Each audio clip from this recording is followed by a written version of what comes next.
belle réussite, une très belle réussite tout de même. Vendre autant d'albums en France, toucher un public aussi rapidement. Il est arrivé en France avec son premier album, La Good Life, vraiment comme un cheveu sur la soupe. Personne ne l'attendait sur ce niveau-là. Je pense que je porte le flambeau assez haut de ce qu'on appelle la self-réussite, parce que j'ai pris beaucoup de risques. Flambeau de la self-réussite à l'américaine, un businessman, dépositaire d'une marque de vêtements hyper fashion, il vit ce qu'il appelle la good life dans des big voitures. Bref, on l'aura compris, le plus gros atout de Camaro, c'est qu'il est bilingue, tendance polyglotte, et que des fois ça se mélange un peu dans sa tête. En anglais, on dit des soap problems. Tu vois ce que je veux dire? En anglais, on dit you gotta be the best. Je me considère comme un artiste urban pop. Et quand il chante, c'est 50-50, un mot en anglais, un mot en français. Par exemple, il aime les femmes, mais seulement like you. C'est-à-dire des girls comme toi, et si par malheur on lui interdisait de dire baby, c'est simple, il pourrait plus chanter. Bref, depuis qu'on le connaît, on apprend tous à parler le Camaro. Camaro, il dit pas I love you, il dit I love toi ou j'aime you, c'est du méga mix quoi, c'est moderne. C'est des mots anglais très faciles à retenir et ça donne un espèce de côté rêve accessible à tous. C'est-à-dire que Camaro, c'est le rêve américain en bas de sa cité.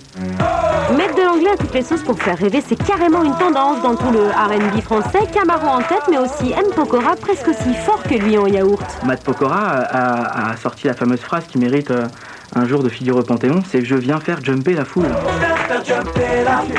Un mélange d'anglais et de français tellement parfait. Matt Pokora est également un très très grand polyglotte. Et ça, c'est un coup à bien se faire chambrer. Dans la R&B, les mecs qui font mieux, ils inventent des mots.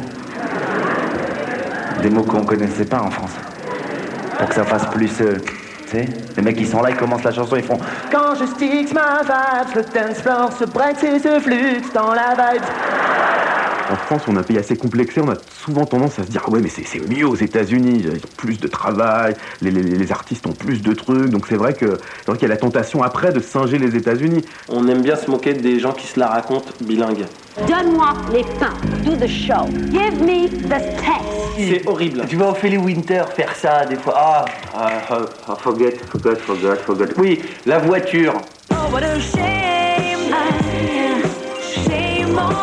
Sergent, quitte à s'appeler Ophélie Winter, à dire No Souci à tout bout de champ, une des pionnières du genre en France. Le problème, c'est que depuis, ça lui colle à la peau. Elle a fait ça pour avoir l'air cool, elle a eu l'air conne. On finit surtout par avoir l'air totalement aware, comme Jean-Claude. Il n'y a personne qui est right or wrong. J'ai fait des mistakes, des erreurs dans ma vie. Je fais des erreurs, mais je parle français. En fait, Jean-Claude Van Damme parle à peu près aussi bien français que Jamel Debbouze parle anglais. C'est culte à chaque fois. Foutez-vous pas de ma gueule. I like you, I like your voice, I like your eyes, I like tout, j'aime tout. Je te like, you understand? Je te like. Jamel dit je te like, comme Camaro chante qu'il est notre baby love. Un nouveau langage qui cartonne, Celle Soussaille. Camaro est un casse-tête pour le CSA quand il passe à la radio. Faut-il le comptabiliser dans le quota chanson française ou plutôt variété internationale? Grave question. Est-ce qu'il faut prendre femme like you et faire un pointage, genre alors femme, français, like, anglais, you, anglais, on a 33% de français, ça rentre pas dans le quota. C'est des vrais problèmes, les gens ne se rendent pas compte, mais il y a des vrais problèmes musicaux par rapport à Camaro. C'est peut-être comme ça qu'on peut dire que Camaro est un artiste inclassable. Et c'est l'idole des ados, l'idole d'Elisa, certainement, et Raphaël. Camaro avec nous pour terminer. Camaro, il a un parcours incroyable. Camaro, le carton et une vie, vous allez voir, incroyable. Camaro, avec nous pour terminer. Salut, installez-vous. L'idole des ados, sa vie absolument incroyable, la prime aussi. Il se la pète un peu, les filles l'adorent. Salut. Il va vous raconter sa vie. Là, le début a été beaucoup moins drôle que maintenant. Le Liban, la guerre, la délinquance également. Bonsoir, merci d'être là. Cyril Camar. C'est ça, exactement. C'est ça. Exact. Qui dépense 15 000 € par jour, j'ai lu. Ah bah ça pointe au décor tout de suite. Disons que ça peut arriver, ça peut arriver. 15 ça peut arriver. Un jour sur deux. Un jour sur deux. Ça peut arriver. J'ai lu, donc c'est un carton. Je pense que c'est mon meilleur album, $1 Million Boy. J'y ai amplifié tout ce qu'on n'aime pas chez moi. C'est quoi qu'on n'aime pas chez vous? Votre côté mauvais garçon, quoi? Non, mais pas simplement ça. Aussi, justement, le mélange du français et de l'anglais. Ouais. Le côté où on m'avait bien prévenu qu'en France, il y avait certaines choses qu'on aimait profondément pas. Du genre?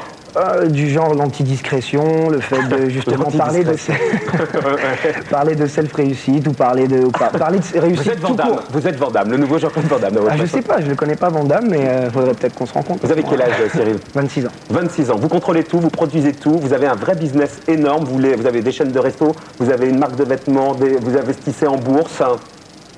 J'essaye. Vous réussissez plutôt même. Vous voulez monter dans les 10 prochaines années une chaîne d'hôtels, des casinos? On va commencer par les hôtels. Déjà, on verra si je me lancerai dans les casinos après. Tu prends la chaîne des Hilton pour commencer. Ne bois pas trop grand au départ. La seule chose qui m'inquiète dans la chaîne des Hilton, c'est que je ne voudrais pas me retrouver comme Paris Hilton. Votre image, c'est quoi? C'est l'image un peu d'un flambeur, roublard, qui se la pète un peu et qui gagne de l'argent facilement. Et c'est l'argent facile et qui flambe un peu quand même, non? Ça, par contre, je tiens à corriger tout de suite. L'argent facile, c'est une chose. Je pense pas du tout que je gagne de l'argent facile. C'est quand même, ça fait 10 ans que je travaille assez fort. La seule chose par contre où je veux bien rigoler avec tout le monde quand on le tourne un peu à la dérive, c'est le fait justement... À la dérive, c'est français, c'est anglais, c'est Camaro comme voilà, dérive. c'est franglais. C'est franglais, à la dérive. Donc pour moi, c'est simplement de dire aujourd'hui que peut-être que dans 10 ans, je me serais calmé, que je porterais plus 2 chaînes autour du cou, que j'aurais plus besoin de 10 voitures, j'aurais plus besoin de tout ça. Aujourd'hui, je sens que, je fais du mal à personne. Je n'ai volé de l'argent à personne. Ouais. J'ai gagné mon argent. Aujourd'hui, j'en profite parce que ça fait complètement contraste avec la vie. Si on remonte il y a 15 ans... que vous allez me raconter. Il paraît simplement que le succès, ça fait que vous êtes complètement parano. Vous avez des gardes du corps partout. Les gens qu'on a appelés cette semaine pour vous filmer. Avec le succès, il est un peu barré. Non, c'est pas de la paranoïa, je pense. C'est simplement de la protection. Voiture blindée, non, quand même pas. Ah, c'est ce qu'on m'a dit, non? Non, mais il y a plein de mythes comme ça. Une fois qu'on commence à en faire, on dirait que les gens, ça leur plaît parce que c'est même eux qui l'amplifient. C'est les gens qui l'amplifient, ça leur plaît. Donc, mais la parano, tous les gens qui vous entourent disent ça. Ils disent il est dans son truc. C'est vrai que je ne prends aucun risque, sur rien du tout. C'est-à-dire c'est-à-dire que je me protège jusqu'au dernier point. J'essaye quand même de savoir là où je mets les pieds. Je me suis pas posé la question ce soir. Mais... Vous êtes bienvenue ici ce soir. On écoute un peu de musique pour les parents. Je sais pas qui ne connaissent pas forcément Camaro. Et derrière, il raconte son enfance au Liban, la guerre, les 10 premières années de la vie, traverser la guerre en essayant de survivre. On écoute 30 secondes du single.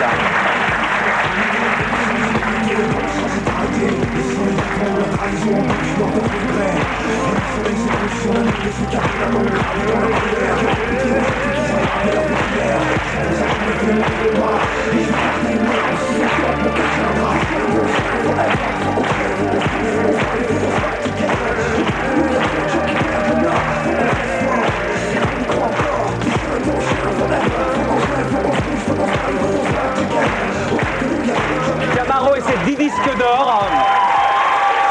Alors vous disiez, Cyril, depuis tout petit, j'ai une soif de réussir, une revanche à prendre sur mon enfance. C'était quoi votre enfance dans les années 80 au Liban?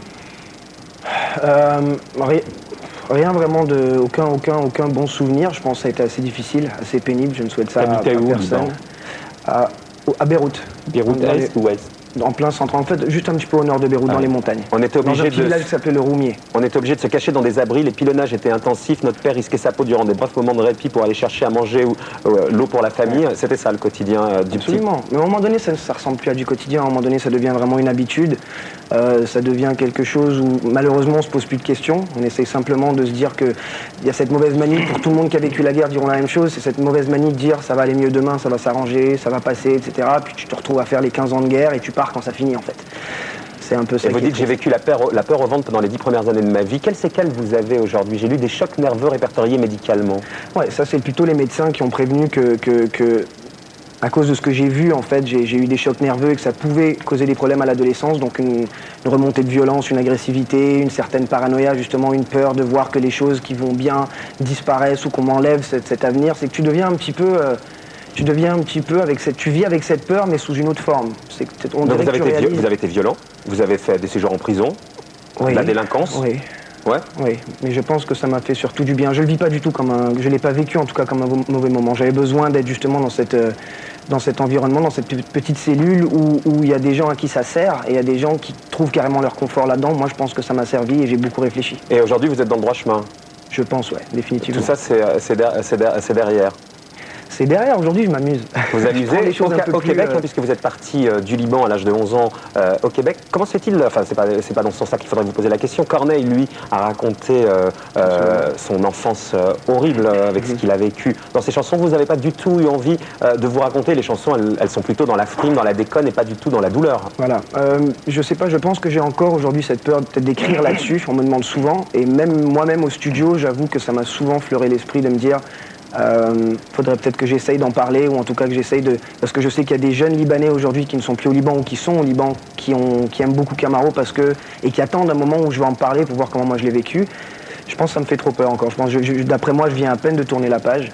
D'ailleurs, c'est pour ça que je ne suis pas encore retourné depuis 15 ans. Il paraît que vous êtes retourné pour la Starac au Liban? Non, je devais y retourner, mais il y a eu un attentat juste au moment où je devais y retourner, donc on a décidé de reporter un petit peu. Il y a des endroits que moi j'ai besoin d'aller voir, que j'ai besoin vraiment de sentir l'émotion qu'il va y avoir pour voir si réellement cette page est tournée. Donc pour aujourd'hui, je ne pense pas encore avoir la réponse claire. Le succès, Camaro, il vous a aidé aussi à la tourner, cette page? Le côté quand la frime, le succès, les 15 000 euros par jour? Ouais. Aujourd'hui, j'estime que c'est même plus un rêve, c'est même plus une belle histoire, ça tient du rarissime. Il y a 15 ans, on m'aurait dit tu vas pouvoir faire ce que tu veux, tu vas pouvoir accomplir tes rêves, tu vas pouvoir avoir ta liberté artistique. Avoir une centaine de femmes dans votre lit. C'est vous qui dites ça.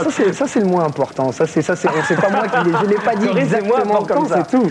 D'ailleurs pour lui la femme idéale est mûre, posée, derrière moi en affaires, excessivement compréhensive, elle doit rester au second plan. C'est bien comme décrit Corinne de... C'est vrai c'est pas comme ça que je l'ai dit. C'est pas comme c'est pas du tout. Comment c'est alors? Par contre, je l'avoue et je le dis, je pense qu'aujourd'hui, quand une personne décide d'entreprendre énormément, soit il fait le choix de ne pas absolument pas avoir de vie de couple et de ne pas faire souffrir quelqu'un, soit il faut qu'il trouve quelqu'un qui puisse avoir un très fort caractère, très compréhensif, mais qui comprend qu'il y en a un des deux qui doit suivre. Si les deux se dirigent dans le même temps, regardez les deux, ils ont un fort caractère, regardez comme ils cartonnent. Si je me trompe pas, ils sont exactement le contre-exemple. Mais ils travaillent ensemble et ils partagent la même passion. Trouvez une nana qui travaille avec vous. Pas tout de suite. Show business me fait Diams, non? Diams, j'ai beaucoup de respect pour elle. Très bien. Je pense que si on serait ensemble, ça irait mal. L'Olympia mardi, pour les parents qui ont envie d'aller voir Camaro avec leurs ados, parce que le public, c'est quoi le public de Camaro, Cyril? Aujourd'hui, je pense que c'est des 12-25 ans, disons. 12-25 ans. Ah, Véronique, c'est pas vrai. Bien sûr que oui. Ouais. On peut rien vous souhaiter, tout roule pour vous maintenant. Que ça continue comme ça, il y a toute une superficialité. Après les hôtels, les casinos, tout ça. Tout ça, c'est moins important. Que je continue à faire ce que j'aime et que tout se passe bien. Ils font quoi vos parents aujourd'hui, Cyril? Mon père qui va commencer à travailler avec moi très bientôt, c'est un très grand gaffe que ça soit pas comme le père de Jordi. Non, j'ai attendu que les choses soient claires avant que mon père commence à travailler avec moi. Est-ce que tu fais des samples? Donc votre père va travailler avec vous, donc c'est génial de pouvoir rendre ce qu'il vous a donné. Déjà, c'est ce qu'il y a de plus génial dans la vie. Comme quoi, il n'y a pas que les voitures et les... Il y a aussi ça. Et donc, ça va pour vos parents aujourd'hui. Ils sont fiers du piston. Exactement. De la belle montre avec tous ces diamants. On peut voir ça, Dominique Collin. Est-ce que tu peux mettre, Dominique, une caméra sur cette montre? Allez, c'est parti, oui. C'est des vrais? Il faut virer le verre, Roland. Et faites gaffe, à côté de Roland Courbis, il peut vous la piquer et la mettre en Suisse. Il va trouver un truc. C'est des vrais. Elle vaut combien, votre montre, pour terminer, Cyril? Elle vaut à peu près 14 000 $. 14 000 $. Et voilà. Ne bougez pas, restez comme vous êtes. Camaro était avec nous, il sera mardi à l'Olympia. La vôtre, Gilles, combien? 15 € la vôtre. Gratuit. Mais elle est unique, ça. Mais elle a beaucoup plus de valeur, elle est unique. Elle est unique, comme ça, Retrouvez les pépites de pâtes sur YouTube, TikTok, Instagram. Les liens sont dans la description.